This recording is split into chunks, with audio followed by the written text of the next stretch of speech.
Today's big question: am I an alien? I guess so, yeah. I mean, that's what the internet says. I guess so. No. So here's the deal. This is hilarious to me because evidently some people, looked at some of my videos or whatever, and they had a serious discussion on a website. I don't even follow it or whatever. My wife is the super internet detective. I'm sort of a caveman. And they had a serious discussion about whether or not I might actually be proof of life, outside of the planet.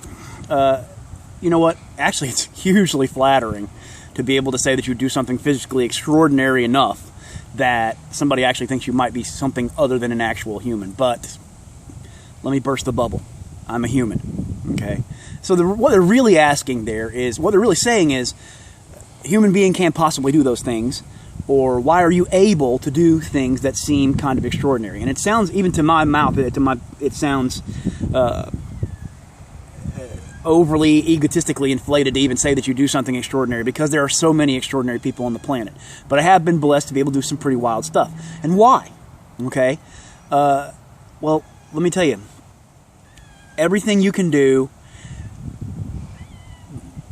is based on your training. Everything you can do, when you do extraordinary things, when you do things that are wild that nobody else has been able to pull off, it's because your training base is huge.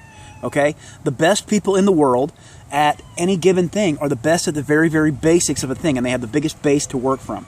Let me give you an example of a feat I just did that I didn't think would have never even considered 20 years ago at 21 years old, and now I'm 41, and I was able to do something I never would have even thought was humanly possible.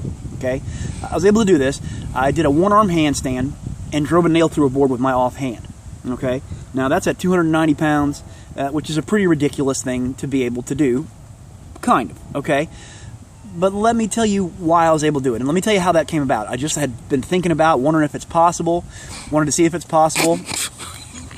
And we're probably going to have an appearance from a super cat here who really loves me and likes to get in all my videos and thinks it's absolutely necessary for you to see him, Nigel, who evidently is going to molest the camera here as I go.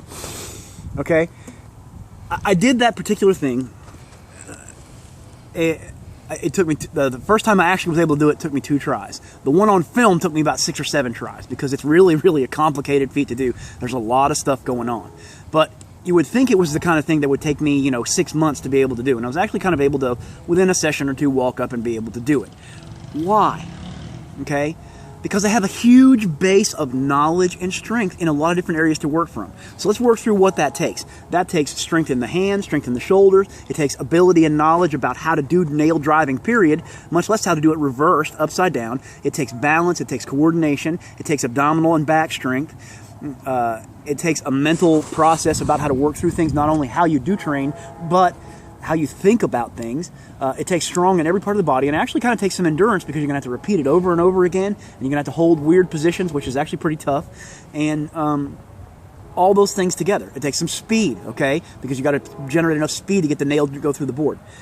So, am I just humanly special? No, I'm not. I have a massive base of basic work to build from in speed, in strength in every area of the body, in balance, in coordination, in athleticism, and in endurance. And when you have a massive base to pull from, to work from, suddenly you can do some kind of weird magical looking stuff, okay? Now, is it magical? Absolutely not, okay? It's just work. And the real question about that is, how are you able to do hard stuff? Hard work, okay? It's hard work on building significant bases. But here's the thing.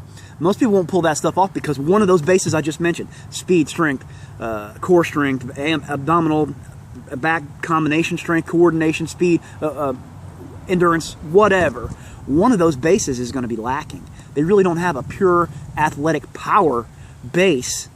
They have a really good strength base, or a really great mobility base, or a really great endurance base, but one or the other is going to be lacking. And I kind of think about base building like, you ever watch a synthesizer or a keyboard and you have all these levels that you're pushing up and down and bass and whatever?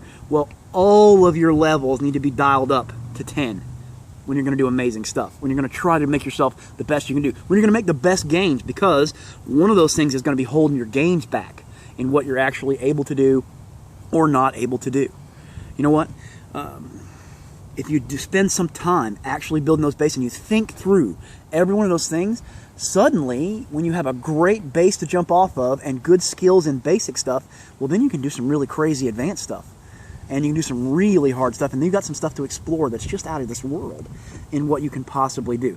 And then you might actually be, you know, people might say you're an alien, or they're definitely going to say you're using drugs or whatever. They're going to say you're a genetic freak, even when you're not. And we're going to talk about that in a minute, because I got some real thoughts on that. You can do amazing stuff if you spend time getting your basics of how to do each exercise. That means your technical power, as well as your actual physical ability. I'm talking about upgrading your structure, your joint health, your tendons, your ligaments, your everything there is to do. If you spend some time upgrading every one of that, and you dial that up to 10 so it's on high volume all the time, well, suddenly you can just jump out and do some wild stuff.